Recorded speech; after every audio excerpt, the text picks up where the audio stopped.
What's going on? My name's Mitchell. This video is going to be on this James Shaw issue.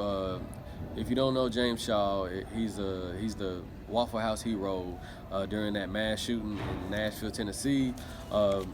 He was quoted saying that he feels that African Americans that have issues with police brutality is due to their upbringing and the environment that they was raised in. And when I saw that, I was like, nah, he didn't say that. They might have misquoted him or something. And I clicked on the video, and that's what he said. First of all, I like to say that someone like that, they do not speak for someone like me. They do not represent black people like me. That's irresponsible and ignorant rhetoric to be communicating to people that aren't African American.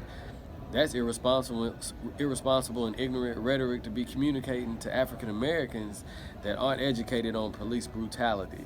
I don't know if he was nervous or he was uncomfortable and he didn't.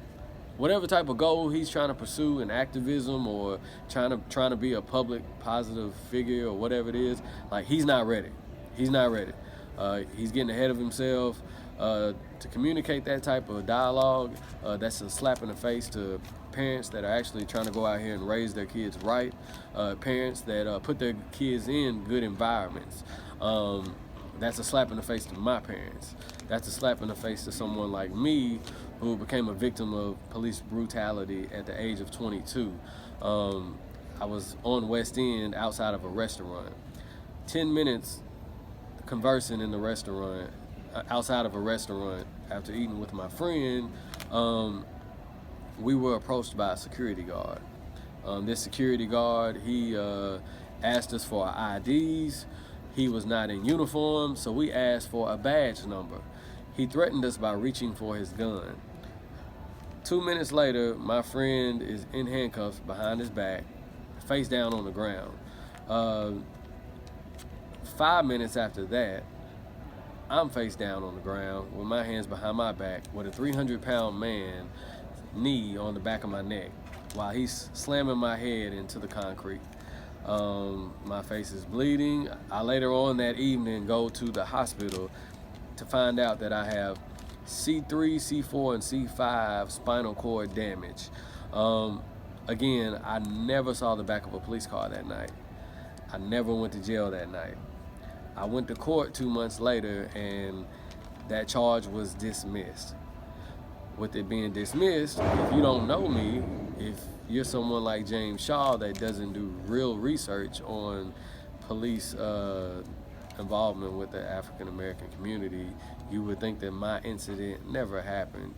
And with someone trying to pursue the position or whatever he's trying to do, that's irresponsible.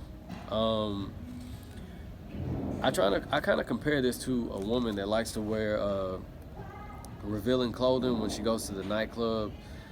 If you compare that to what James Shaw said, he said the environment that the children grow up in is the reason for the police brutality issues. I kind of compare that to a woman that likes to wear revealing or tight clothing to a nightclub. Is she inviting harassment? Is she inviting sexual assault because of what she's wearing in a particular environment? Like, I know you don't believe that, James Shaw. I know you don't believe that, but see how you're empathetic towards a woman when it comes to harassment and sexual assault, but you're not sympathetic towards African Americans who go through police and social injustice, police brutality. You have to think about that. That's irresponsible, going into a situation unprepared, speaking that type of rhetoric to the world. Again, I don't know if he was uncomfortable. I just feel that if someone thinks that this is like a hate video, he's hating on James Shaw, look, I've lost plenty of white counterparts, plenty of white associates because they said something disrespectful to the African American community or about African Americans. I will check you in a heartbeat. If you go on my social media, you would see that I have no problem correcting people that put out rhetoric in a negative light towards African Americans, especially if it's inaccurate.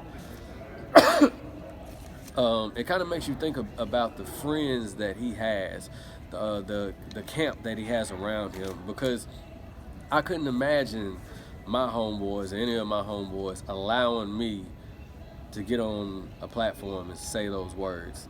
I don't see that happening. So that kind of makes you think about his friends. Like, that's a very irresponsible, lame comment, and it kind of makes me think about the guys that are around him. But yeah, I gotta go get me something to eat. But that's all I got to say.